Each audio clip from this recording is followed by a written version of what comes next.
السلام علیکم ورحمۃ اللہ وبرکاتہ۔ بسم اللہ الرحمن الرحیم۔ الحمد للہ رب العالمین، والصلاة والسلام علی سید الانبیاء والمرسلین محمد وعلی آلہ وصحبہ اجمعین، اما بعد۔ وقالوا اتخذ الرحمن ولدا لقد جئتم شیئا ادا۔ نوجوان ساتھیوں، بھائیوں، بزرگوں اور دوستوں، آج جس موضوع کو لے کر میں آپ کے سامنے آیا ہوں، کرسمس ڈے کے متعلق، اس پر آپ کے سامنے میں مختصر روشنی ڈالوں گا۔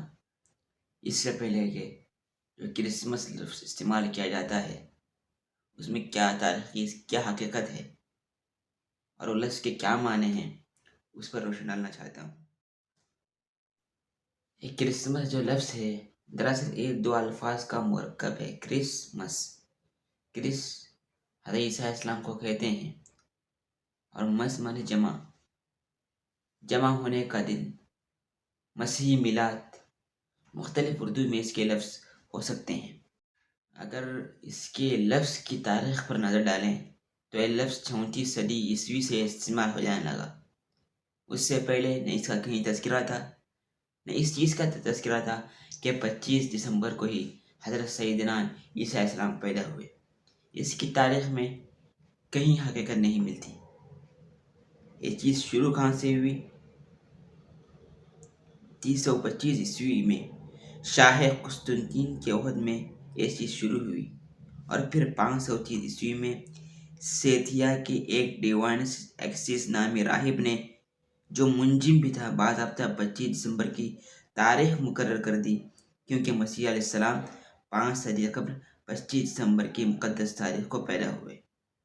یہ ان کے نزدیک ملتا ہے، مگر اگر تاریخ پر نظر ڈالیں، مسیح علیہ السلام کی پیدائش کی صحیح تاریخ کا علم کسی کو نہیں ہے۔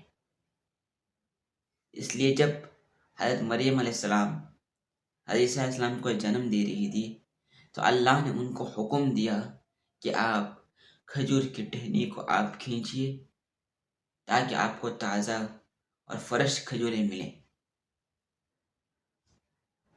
جیسے کہ ماہرین نے کہا ہے کہ فلسطین میں جولائی اور اگست کا زمانہ ہوتا ہے، اس زمانے میں کھجوریں پیدا ہوتی، اس کے علاوہ مہینے میں نہیں ہوتی۔ تو اگر 25 دسمبر کا مہینہ ہوتا تو کھجوریں نہیں ہوتی۔ تو اللہ نے جو ان کو ٹہنی کو کھینچنے کا جو حکم دیا، ہلانے کا حکم دیا، تو اس سے صاف واضح ہوتا ہے کہ حضرت عیسیٰ علیہ السلام کی پیدائش جولائی یا اگست کے کسی مہینے میں ہوئی تھی۔ مذاہب عالم کا تقابلی مطالعہ نامی کتاب میں یہ بات لکھی ہوئی ہے، صفحہ نمبر 437۔ تو صاف ہوتا ہے اس سے کہ حضرت عیسیٰ علیہ السلام کی پیدائش اس دن ہوئی۔ اور کرسمس ڈے کی جو عیسائی مناتے ہیں، اس کی کوئی حقیقت تاریخ میں موجود نہیں ہے۔ امام احمد بن حنبل رحمۃ اللہ علیہ سے پوچھا گیا۔ اب میں دوسرے موضوع پر آتا ہوں کہ مسلمانوں کو اس کے متعلق کیا اپنی فکر اور سوچ رکھنی چاہیے۔ جب امام صاحب سے پوچھا گیا، جس شخص کی بیوی عیسائی ہو تو اپنی بیوی کو عیسائیوں کی عید میں یا چرچ میں جانے کی اجازت دے سکتا ہے؟ تو آپ نے فرمایا وہ اسے اجازت نہ دے، کیونکہ اللہ تعالیٰ نے گناہ کے کاموں میں تعاون کرنے سے منع فرمایا ہے۔ المغنی ابن قدامہ میں بات لکھی ہوئی ہے۔ اسی طرح شیخ الاسلام ابن تیمیہ رحمۃ اللہ علیہ سے بھی پوچھا گیا۔ موسم سرما میں 25 تاریخ کو بہت سے لوگ ایک کام کرتے ہیں، اس سال کے خیال میں حضرت عیسیٰ کی پیدائش ہے، اس میں جتنے کام بھی کیے جاتے ہیں، مثلا آگ کو روشن کرنا، خاص قسم کے کھانے تیار کرنا اور موم بتیاں وغیرہ جلانا، یہ سب مکروہ ہے۔ اس دن کو عید سمجھنا عیسائیوں کا دن کا عقیدہ ہے، اسلام میں اس کی کوئی اصلیت نہیں ہے، اور اس دن مسلمانوں کو اس عید میں شامل ہونا حرام ہے، مکروہ ہے، جائز نہیں ہے۔ اور رہی بات حضرت سیدنا عیسیٰ علیہ السلام کی، یہ جو لوگ بھی نبی کریم عیسیٰ علیہ السلام کے نام پر کر رہے ہیں، روز محشر اللہ کے سامنے حضرت عیسیٰ علیہ السلام اس کی برات کا اعلان کریں گے، اس لیے کہ حضرت عیسیٰ علیہ السلام نے ان کو ایک اللہ کی عبادت کا حکم دیا تھا۔ حضرت عیسیٰ علیہ السلام اللہ کے برگزیدہ نبی تھے، جلیل القدر نبی تھے۔ انہوں نے توحید کا حکم دیا تھا، ایک اللہ کی عبادت کا حکم دیا تھا۔ انہوں نے شرک سے، بدعات سے، بت پرستی سے، تمام چیزوں سے روکا تھا۔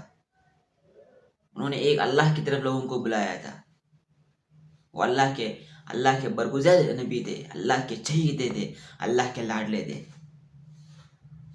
اب ان کو اللہ کا بیٹا قرار دینا، جیسے کہ میں نے شروع میں یہ آیت تلاوت کی تھی، ان آیات میں اس کا صاف انکار کیا گیا ہے۔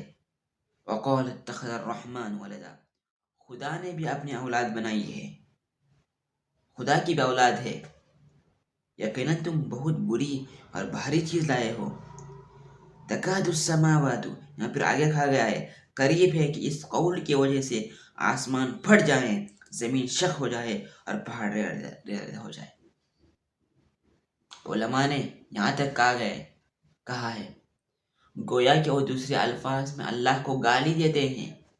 سورہ اخلاص میں چھوٹی سی سورت میں عیسائیوں کے تمام عقائد کی نکیر کی گئی ہے۔ قل هو اللہ احد اللہ الصمد لم یلد ولم یولد، کہیے کہ اللہ ایک ہے، اللہ بے نیاز ہے، اس کی کوئی اولاد نہیں ہے، نہ وہ کسی کی اولاد ہے۔ خدا ہر چیز سے بے نیاز ہے۔ اس چھوٹے سے سورے میں، اس چھوٹے سے بابرکت سورے میں، ان بابرکت آیات میں ان کی تمام عقائد کی نکیر کی گئی ہے۔ اور میں نے کہا کہ علماء نے یہاں تک کہا ہے جو دوسرے الفاظ میں وہ لوگ اللہ کو گالی دیتے ہیں، تو مسلمانوں کے لیے ایک کہاں سے صحیح ہوگا کہ ان تہوار میں شریک ہو، اس تہوار کی مبارکباد دیں۔ یقیناً حضرت عیسیٰ علیہ السلام کا تمام مسلمان احترام کرتے ہیں۔ حضرت عیسیٰ علیہ السلام کا منکر اسلام کا منکر ہے، اس لیے کہ اللہ کے نبی ہیں، وہ توحید کو لے کر آئے تھے۔ عیسیٰ علیہ السلام کی عظمت سے انکار ہرگز نہیں کیا جاتا، مگر ان کی طرف ایسے منحوس عقائد کا کرنا ایک کہاں تک صحیح ہے۔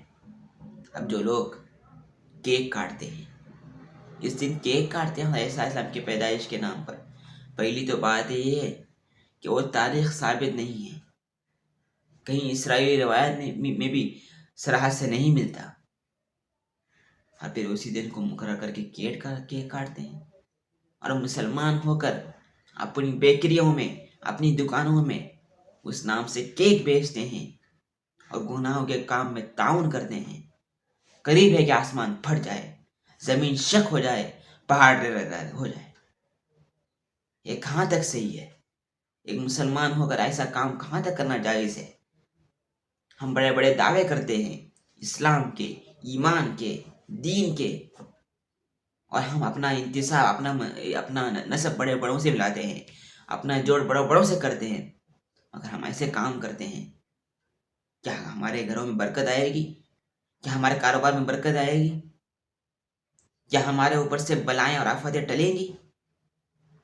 جب ہم ایک کام کریں گے، ایسے گھناؤنے کام کریں گے، تو ہم پر ایسے نام نہاد اومیکرون، کورونا، وبائیں نہیں آئے گی تو اور کیا آئے گی؟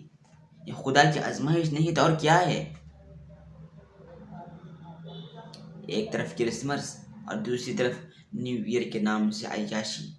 31 دسمبر کی رات کو، 1 جنوری کی رات کو کون سا گناہ نہیں ہوتا اللہ کی پناہ، اور ہمارے نوجوان بغیر سوچے سمجھے ان گناہوں میں شریک ہوتے ہیں۔ ان کو نہ اللہ کا خوف ہے، نہ نبی کی رسالت پر ان کو یقین ہے، نہ ان کا عقیدہ پختہ ہے۔ کہاں جا رہے ہیں ہم آخر محاسبہ کیوں نہیں کرتے؟ ہم اپنی زندگی کی طرف کیوں نہیں دیکھتے؟ اپنی زندگی کو آگے بڑھانے کے لیے، اپنی زندگی میں تبدیلی لانے کے لیے کیوں نہیں سوچتے؟ ہم کیوں دوسروں کی دیکھا دیکھی کام کرتے ہیں؟ اگر حضرت عیسیٰ علیہ السلام سے آپ کو سچی محبت ہے مسلمانوں، اگر نبی کریم صلی اللہ علیہ وسلم سے سچی محبت ہے، اگر انبیاء کرام علیہ السلام سے آپ کو سچی محبت ہے، تو انہوں نے جو پیغام ہم کو دیا، جو توحید کا پیغام دیا کہ ایک اللہ کی عبادت کرو، اسی کے لیے نماز پڑھو، اس کے ساتھ کسی کو شریک نہ ٹھہراؤ، بدعات سے دور رہو، خرافات سے دور رہو۔ جو انبیاء کرام نے پیغام دیا، حضرت عیسیٰ نے بھی یہی پیغام دیا، نبی کریم نے بھی صلی اللہ علیہ وسلم نے بھی یہی پیغام دیا، ان پیغام پر چلو، ان کے بتائے ہوئے راستے پر چلو، آپ سچے نبیوں سے محبت کرنے والے کہلاؤ گے۔ مگر دوسروں کے دیکھا دیکھی، نعوذ باللہ نعوذ باللہ، اس دن مبارکباد دینا گویا کہ وہ دوسرے الفاظ میں اللہ کو گالی دیتے ہیں۔ ہر آنے والے سال نہیں گناہوں کو لے کر آتا ہے، ہر آنے والے سال ایمان والوں کو چیلنج کرتا ہے، دیکھو مسلمانوں تمہارے نبی کے نام پر کیا کیا ہو رہا ہے، مگر آپ لوگ خواب غفلت میں مست ہو، آپ کو کوئی فکر نہیں ہے، آپ اس بارے میں سوچتے ہی نہیں ہیں۔ میری مسلمانوں سے مؤدبانہ درخواست ہے، آپ ان تہواروں سے دور رہیں، آپ ان تہواروں سے دور رہے۔ اللہ نے ہم کو 2 مقدس تہوار عطا فرمائے ہیں، ان تہواروں کو خوشی سے شریعت کے حدود میں رہ کر منائیں۔ اللہ نے ہم کو عید الاضحیٰ دی ہے، عید الفطر دیا ہے، آپ ان تہواروں کو منائیں، خوشی سے منائیں، خوشیوں کو بانٹیں، محبتیں بانٹیں، مگر ایسے تہواروں کے موقع پر کسی کو مبارکباد دے کر ہرگز انبیاء کی مقدس روحوں کو تکلیف نہ پہنچائیں، ہرگز نہ کریں۔ اللہ تعالیٰ سب سے پہلے مجھے بھی اور آپ تماموں کو عمل کرنے کی توفیق عطا فرمائے۔